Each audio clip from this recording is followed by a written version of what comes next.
Sir আপনি নিজে helmet পরেছেন, বাচ্চাকে হেলমেট পরাননি কেন? হ্যাঁ চলুন বারে।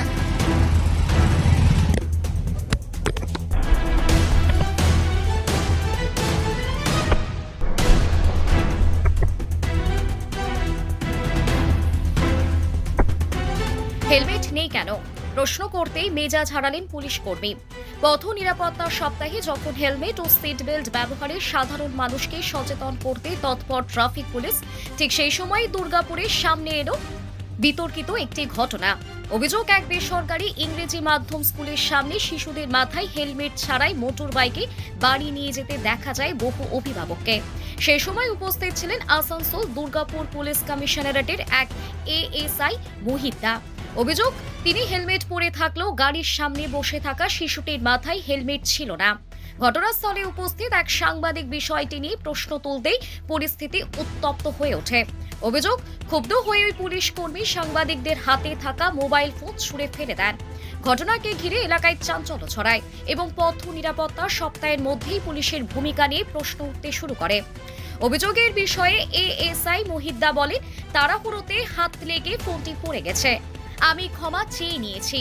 উল্লেখযোগ্যভাবে একই দিনে একটি বেসরকারি স্কুলের অনুষ্ঠানে আসানসোল দুর্গাপুর পুলিশ কমিশনারেটের ডিসিপি ট্রাফিক যাদওয়ার অবিনাশ ভীমরাও বলেন, হেলমেট শুধু পুলিশের ভয়ে নয়, নিজের সুরক্ষার জন্য পরা উচিত।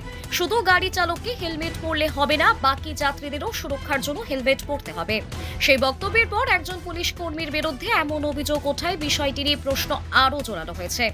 এ প্রসঙ্গে আসানসোল দুর্গাপুর পুলিশ কমিশনারেটের এসিপি ট্রাফিক ৩ রাজকুমার মালাকার বলেন, বিষয়টি আগে আমরা খতিয়ে দেখছি। যদি এই ধরনের ঘটনা সত্যি হয়ে থাকে তাহলে আইনি দৃষ্টিতে তার জন্য একই নিয়ম প্রযোজ্য হবে।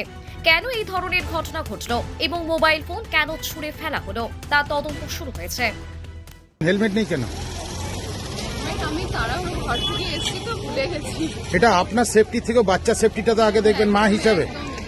একদম আমি তো আনপ্ল্যান করে এসেছি তো। এটা আপনি ঠিক বলছেন কি পুলিশের ভয়ে হয়তো সবাই হেলমেট পরেন, কিন্তু আমরা চাই যদি ভয় না দিয়ে আপনার আমাদের যে স্টুডেন্টস আছেন ওনার যদি ভালোবাসা দিয়ে ওনার প্যারেন্টসকে আমি যদি প্রত্যেকটি ফ্যামিলির কাছে পৌঁছতে পারি তাহলে that will be the best scenario where this are our real ambassador of the traffic, যেখানে ওরা আপনি মা বাবাকে প্রত্যেকটি ফ্যামিলিতে রিকোয়েস্ট করবেন বা ওনাকে ফোর্স করে ওনা ভালোবাসা দিয়ে বলতে পারেন কি আপনারা এটা ট্রাফিক রুল ফলো করুন।